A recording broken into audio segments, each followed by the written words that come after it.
My ex-wife recently passed away in an accident. I've been considering taking in our twin daughters, but I didn't think you would agree, so I apologize for bringing it up. When I mentioned it, I thought I misheard my wife's cheerful response, thinking she agreed to taking in two more kids. To my surprise, she said it was okay and that we should bring them home. I wondered why she agreed to such a sudden request. Later, she explained her reason. My name is Hayden, and I've been married to Leela for 2 years. I am divorced, and Leela is my second wife. The reason for my divorce was because my ex-wife, Amy, had an affair. Amy loved flashy things, which were the complete opposite of me. Her extroverted and friendly personality attracted many friends, unlike my introverted nature. She seemed to like that I had a good career at a well-known company and married me for it. Amy kept trying to get my attention, and I eventually married her. Life with lively Amy was enjoyable in its own way, and I'm grateful that she gave birth to our twin daughters, Moira and Clara, who are my treasures. When Moira and Clara turned 2, Amy suddenly told me she wanted a divorce because she was pregnant with someone else's child. I was shocked by how casually she said it and didn't understand at first. I was furious and demanded to know who the other man was. It turned out to be a foolish man she often met, one of her many friends who even attended our wedding. He betrayed me and stole my wife. Disgusted by the situation, I took Moira and Clara and stayed at my parents' house. We ended up divorcing, and both Amy and I had to pay alimony, but I couldn't win custody of the girls. I knew it was difficult for a father to win custody, but since my wife was the one who broke our marriage, it was especially hard to accept. I couldn't change the decision and was only allowed to see Moira and Clara regularly in exchange for child support payments. I looked forward to the days I could see them and made sure our time together was filled with fun memories like going to theme parks and zoos. However, living together was no longer an option, and after returning the girls to Amy, I found myself crying alone on the bus ride home, realizing my heart was empty after losing my wife and daughters. I was feeling so mentally drained that I couldn't see a reason to keep going. A grown man crying on a bus must have been a strange sight, as the other passengers started to move away. Then, a woman named Leela approached me out of concern. She asked if I was okay and suggested we get off at the next stop together. Leela wasn't just being curious or showing pity, she genuinely cared. It struck me as unusual and made me wonder why she would be kind to someone like me. When I told her I was fine, she insisted that people who are fine don't cry and handed me a handkerchief. She insisted on getting off with me at the next stop. I tried to deflect her kindness, but she found a bench at the bus stop where I ended up sharing my sad story. Layla listened intently, nodding along, which made me feel like she truly cared. Lila's words gave me hope. She assured me that while I might be going through a dark period, brighter days would come. Her kindness truly saved me. Using the excuse of returning her handkerchief after washing it, I got her contact information and started meeting her often. As I got to know Leela more, I realized she was different. She cared for everyone and was kind to all. Despite her occasional clumsy mistakes, she was genuine. Eventually, I suspected there might be something more to her kindness, but she wasn't the type to have hidden motives. Her sincerity and occasional blunders, followed by asking me for advice, made me fall in love with her. I took the first step and proposed to Leela. Leela, you've brightened up my life. Will you marry me? I'll never forget the moment she smiled happily at my awkward proposal. Even after Leela and I had a son named Tom, I continued to visit Moira and Clara regularly. Leela knew about the child support payments and that I had twin daughters. I was afraid she might feel uncomfortable, so I never mentioned it. Feeling guilty, I lied and said I was going out with friends instead of telling her the truth. Despite this, Leela would always send me off with a smile, saying, "Take care." One day, I received a sudden call informing me that my ex-wife, Amy, had passed away in a car accident along with her current husband and their child. It was Amy's mother who called, sounding depressed. She explained that she couldn't take care of Moira and Clara, my twin daughters, and mentioned they might need to be placed in a facility if no one could care for them. Without hesitation, I told her I would take them in. However, after impulsively agreeing, I felt overwhelmed with guilt. I was now building a new family with Leela and our son Tom, and knew it might be impossible to manage everything. So, I decided to talk to Leela about it. I approached Leela and explained the situation. Actually, my ex-wife passed away in an accident. I've been thinking about taking in our twin daughters, but I assume you wouldn't agree. Sorry for bringing this up. To my surprise, Leela responded compassionately, "Oh, that's terrible. It's okay. I was prepared for her to suggest divorce or be upset, so I thought I misheard her." She continued, "It means we'll have 2 more kids. It's okay, bring them home. They must be feeling lost without their mom suddenly gone." Puzzled by her acceptance, I asked why she was okay with this. She rolled her eyes and laughed, saying, "Silly, you've always cared for the twins, haven't you? I knew you were meeting them regularly. I noticed how you always sneak out and come back in a good mood. I knew you wouldn't cheat on me, so it couldn't be an affair. See, I'm such a good detective, right?" In that moment, I realized just how generous and understanding Leela was. "Thank you," I said, grateful for her support and kindness. After thanking Leela, I drove to my former in-laws' house to pick up Moira and Clara. When I found them, the 5-year-old twins were sleeping cuddled together, their cheeks marked with traces of tears. My heart ached seeing them like that. I expressed my gratitude to my former mother-in-law and gently woke Moira and Clara, explaining the situation as simply as possible for children. Both of them cried upon hearing the news that they wouldn't see their mother again, but they bravely said, "We want to be with you, Daddy," accepting to live with me. As we drove back home, I told them about Leela and Tom, explaining that Leela was a kind and wonderful woman and Tom was a cute little baby.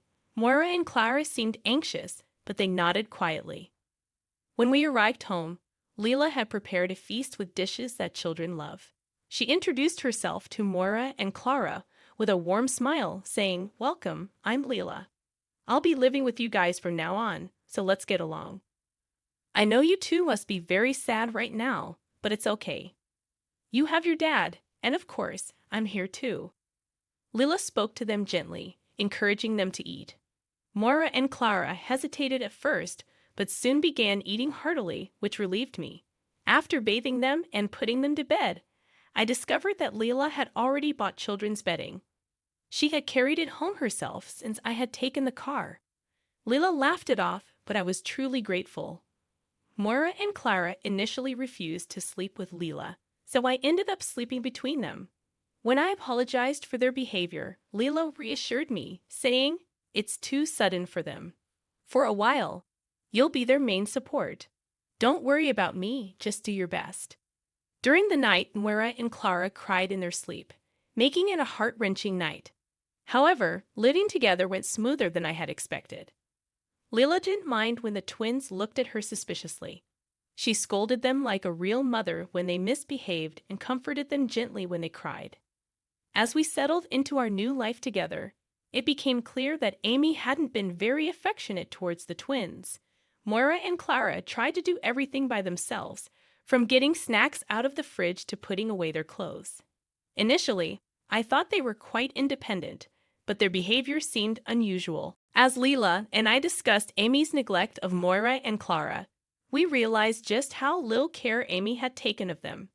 The clothes sent for Moira and Clara were extremely limited, and when Leela cooked for them, they asked hesitantly if Leela would give them food too. They were puzzled by simple routines like taking a daily shower, having been used to bathing only once every 2 days.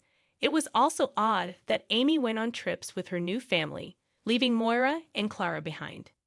It became clear that the girls had been treated poorly, and I couldn't contain my anger. I can't forgive Amy or her husband. They had a duty to make Moira and Clara happy after gaining custody, yet why didn't they take care of them properly? I trembled with rage, but Amy and her husband were no longer alive for me to confront. I felt powerless, clenching my fists in frustration. Leela comforted me, saying, "Hayden, I understand your anger. Not properly caring for adorable kids like Moira and Clara is infuriating. But there's no use holding onto anger towards people who are no longer here. The best revenge on Amy and her husband is making Moira and Clara happy with us. Let's pour all our love into them and Tom, not getting caught up in anger or hatred towards those who've passed. Her calm and compassionate words moved me deeply. I blamed myself for not realizing how Moira and Clara were being treated despite meeting them regularly. Lila comforted me, saying, "It's okay, Hayden. You're doing everything you can." I dedicated myself to being a good father for Moira and Clara, and of course for Tom, fulfilling my responsibility as a parent. Over time, Moira and Clara gradually warmed up to Lila's bright and friendly demeanor. Initially wary of her, they eventually wanted to sleep next to Lila. When they argued over who got to be closer to Lila, she hugged them both and said with a smile, "No need to fight over me. I love you both, so it's okay." Lila's positive and reassuring presence was like magic. Her constant assurance was a salvation for Moira, Clara, and me. As time passed, Moira and Clara grew up and became fifth graders.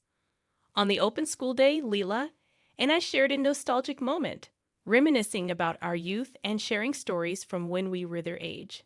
I remember attending Moira and Clara's school to make a presentation about feelings towards parents and personal treasures. The students were tasked with writing essays on the theme of family, and I was a bit worried about how Lila might feel if Moira and Clara wrote only about Amy and her husband. It could potentially hurt Lila's feelings. When I expressed my concerns to Lila, she laughed them off. Even if their essays are all about Amy and her husband, it doesn't bother me at all. If that means they were happy with those two, isn't that a good thing? The challenge of having twins was deciding who would attend which class on open school day. Despite feeling a bit saddened, both Moira and Clara insisted they wanted Lila to come. To be fair, we had them play a coin toss to decide. Moira won, which left Clara feeling downcast. I reassured Clara, "Don't you like being with Daddy? I love you very much." Clara responded, "It's not that I don't like being with you, Daddy. I love you too, but I wanted Lila to hear."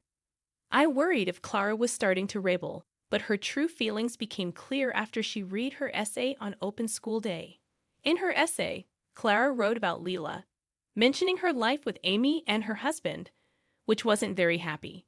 She shared feeling incredibly anxious when her mother died, but also expressed being happy to live with me and scared of living with Lila, whom she didn't know. Clara then spoke about the things Lila did for her, like taking baths together and playing with bubbles for the first time. Lila would soothe her when she cried at night until she fell asleep. The way Clara described Lila in her essay painted a picture of a loving mother figure.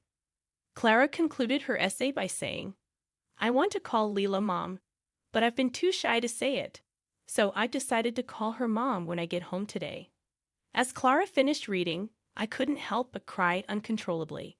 Other parents were tearing up, and even a teacher was wiping away tears. After the open school day, Lila, who was with Moira, had red eyes and a runny nose just like me. When I asked what happened, Lila shared that Moira had read a similar essay. It seemed they had planned it. After nodding to each other, Moira and Clara turned to Lila and said in unison, "Mom, we love you." Lila broke down in tears, hugging them tightly and trembling as she said, "Mom loves you both so much too." Naturally, I burst into tears again. Our family was living happily, and any thoughts of revenge against Amy and her husband had vanished without notice. All I wished for was to protect this beloved family. Being able to live such a happy life was all thanks to Lila. When I expressed my gratitude to her, she simply smiled and said, "Thanks to you too." I could never thank her enough.